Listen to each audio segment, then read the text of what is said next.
How often do you start something with enthusiasm, only to let it fall by the wayside when the excitement fades? And where would you be if you didn't have a habit of doing just that? Today I wanted to talk about how important it is to finish the things that we start, being in the habit of seeing things through to the finish.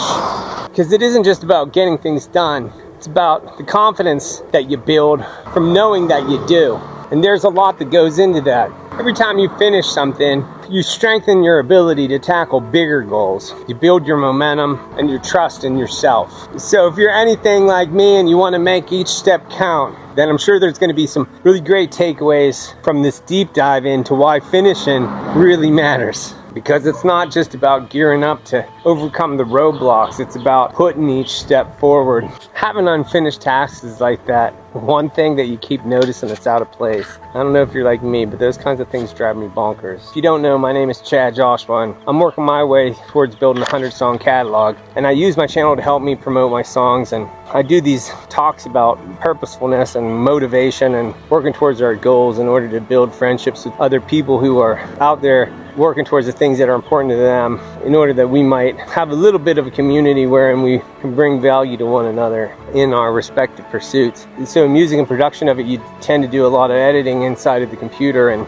if you're not particular before you start into that, you become a particular person. And I guess it's sort of like that, is if you have something and it's kind of sitting out of place, you notice it, and then the more you get other things cleaned up and tightened up, the more you notice that one thing that's straggling, or the one note a little bit off key. And so you won't really be satisfied until you get it fixed. And in some way inside of your mind where you have all your ideas and thoughts and efforts cataloged, you know, those things that you reach out and you make an effort towards pursuing, one or two of them you might not have seen it to fruition, and that can have a real way to stand out like a sore thumb. And there is a real gain from having concluded tasks and putting a feather in your cap, so to speak, with each one. That gives you a more and more confidence that, oh, this is just another task, I'm going to get right to it, I'm going to put the work in, I'm going to get to seeing it done. And if you do that enough where you start to know that that's fact, then the journey, or the nature in which you're taking the journey, starts to change. And that comes as a derivative of being on a journey, I think, because eventually you start to know, or you start to learn, you don't have the time to waste, and you have to get each thing done. And so as you do that, it becomes like a perpetual thing. You do have to make the agreement to it in order for it to become that for yourself. And that's what we're talking about today, leaning in to bringing that into the forefront. And I think that, you know, sometimes whenever you do take a little bit of time to reflect on things down in a real micro way, you can identify areas that you could be doing better, and that lends to whatever you're doing. It certainly does for me. I was looking back at a video today that I was trying to tighten it up and listening to what I was saying there, and I thought how funny it is that you get a couple of days away from doing something or saying something, and how your thinking sort of starts to shift or move into the next circumstance that you move into. And watching back to that and hearing what I was having to say, I just found it really useful reminder that I needed to put into action what I was saying in that. And like I mentioned before, that's sort of the purpose of me taking the time out, at least my own selfish purpose for putting the time into videoing these walk and talks, because it does lend to my own benefit of taking these things into consideration and allowing them and the thoughts and the awareness of these things to influence what I'm trying to do. Because if I look back over my life, and I look back over the course of the challenges and the tasks and the objectives that I've tried to tackle, I have to say, how did they turn out? You know, I measure that, how did they turn out? And obviously, if I'm sitting here at the point where I don't have 100 songs tracked, and I never had any kind of a record deal sitting on my table, and I spend most of my time not doing the thing that I knew that I wanted to do, well, if I measure that, then I know that I obviously did some things wrong, and I wasted a big pile of time. Now, I always like to put out the disclaimer that I'm not a big regret person, so I do like to lean into the idea that things are purposeful. But in the same breath, I do think we need to be accountable. And so for me, the purposeful thing would be growing into a person who's doing their best to be more accountable, and where I didn't get these things work out in the way that I'd like, but I did have some lessons that I learned something from, or had some growth in there that I feel good about. And what can you do past that? You have to live your life, and you're only playing with the cards that you have at any given time, and you're only playing with the perspective that you have. But as I said, as you do progress, it gets easier and easier for you to assess the result of your choices or the result of your mannerisms or your dispositions or your tendency to lean into excuses that you've overused. And I think that's really like the springboard, the point where you see all that and then you decide if that is a direction for you to continue down or if you want to make some changes. And really that's where life begins to get interesting. If you're fortunate enough that you have the resources to try to pursue some of the things that you'd like to, and you're at a point of awareness where you're assessing yourself and making the sort of critical analysis that you need to be able to adjust and re-navigate in a more useful way, sort of becomes a very interesting time. Regardless of where you're at in the trajectory of your timeline. I mean, it doesn't matter that. Granted, there are limitations to where you're at in the timeline. If you're 75 years old, you're not going to be a speed skater in the Winter Olympics representing your country. That doesn't mean that you can't have a goal set for yourself that you're going to learn how to skate so long as you're still able-bodied and that's your interest. And by all means, take it apart and live your life. Go do the thing that you're trying to do. It's funny because in life you're young and there's young people that have things very well together. So I don't want to be too general in my statements, but it seems that when you're young you can't see the big picture quite as well, at least for me, and I'm sure there's people that are like me. And then as you progress, it gets clearer and clearer and your mind gets settled and now you have all the things that you needed when you were younger, minus the time. So I want to say that to anybody that it is just getting started, and if there's any way that you can use the mental gymnastics to grab a hold of that and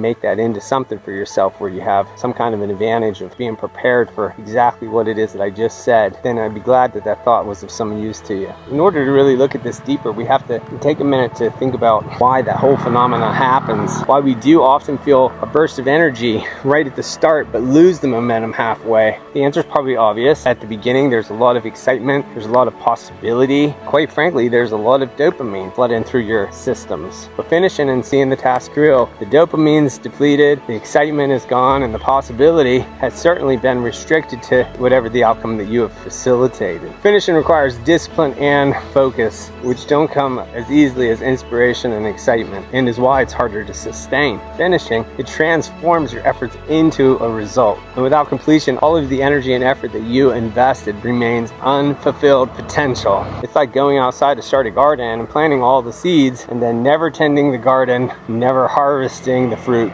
Everything goes to waste. All of the effort and all of the inspiration. And any opportunity for you to grow from having done all of that remains unrealized. So how many goals have you started but left unfinished because they felt too challenging or the excitement wore off? That can be a hard thing to have to look at. I get it. I have been there, but you don't have to stay there. But what I learned is we don't have to keep banging our head off the wall and expecting a different result. And there's value in not doing it. And that's not just to keep from concussing yourself. So what does happen mentally to us when we finish something? Why does it matter? When we complete a task, it releases dopamine of its own. And that dopamine helps to reinforce the motivation to continue to do things like this. It creates sort of a positive feedback loop. And that lends to making future tasks that you dream up doing feel more achievable. Finishing as a practice helps you start to see yourself as a person who does follow through. And that lends to you getting things done for the rest of your life, making it much easier for you to commit to your future goals. Completing tasks help you to connect from where you are to where you want to be. Sort of like building a bridge from one side of the river to the other. If you don't see it through, you don't continue the process until completion, then you can't make the transition or to the next opportunity that life may have in store for you if you did. So what about you? What unfinished projects do you have in your life that could serve as big confidence boosters going forward, that could really lend to you getting to the even bigger goals that you have off in the horizon? Don't get me wrong, even though I'm doing a lot better of being proactive and managing my own interests a lot better these days, there are certainly areas where I still fall short. There are things that I have as goals that are big goals and things that I must do and need to do, and I'm not making any progress on them at all. For the immediate now, I have been working on jumping into this music. I've been working on figuring out how you interact on YouTube and on Twitter and on TikTok. And all of this has just taken me out of my life here in Taiwan almost entirely. I've lived here a long time and I studied Chinese for long patches of that time, but I haven't ever gotten it to be something that I feel very comfortable with, because it's the last thing that I have time for every day, and it's always the thing that I neglect. So I neglect that every day so I can buy another hour to do something, or buy an hour just to decompress at the end of the day. But it bothers me because I so much want to dive back into a focus on this and enjoying this wonderful place where I live and all the wonderful people here that I know. But for the foreseeable future, I'm going to continue to rely on them communicating to me in English, because I have to focus on this. But you can believe me when I say that I am tired of feeling embarrassed about not making enough progress in this area, and it can't be something that I started and that I don't see to a level of proficiency. And I'm sharing that in order to build a bit of trust with you, because I don't want to sit here and just talk at you and pretend as if I'm sitting high up on a perch. You know, we're all humans. We all have our shortcomings. And I do think the best approach to living is try to be better about being less hard on ourselves and less hard on the people that we care about, and being diligent to be thoughtful and doing our best to take life as it comes and appreciate the lesson of being and existing, and at the same time work towards the things that we appreciate, because no matter what, at the end of the day, we all die out, and there is no money that we can earn that we take. And so all of the time and effort that we spend chasing things that are material just end up falling by the wayside. So it's important to live towards the things that resonate with you. And if there's some areas that you're dropping the ball, that's what talks like this and moments of reflection are for. You know, they help us to reconsider what's important and maybe attest to the areas that we're dropping the ball. And sometimes when you just share that with other people, it has a way of making you get held to account a little bit better. And that's why I'm here saying what I'm saying and encouraging you to do your best to see to your own aspirations and finding little ways to get angles onto things and looking at ourselves and self-assessment and thinking how it is that we could do it better. And because at the end of the day, we all become experts on life. And when you spend a good amount of time living, if you're willing to be reflective, you're certainly going to start to give yourself some expert advice. So some things that might help you make a little bit of progress is to keep in mind that done is better than perfect. You can progress as you grow. Just get it done, whatever it is, get it done and where it's complete, and then move on to the next thing. If your problem is a fear of failure, you're not getting things done because you're afraid of the result, then please let me point out that you not getting something done is the failure.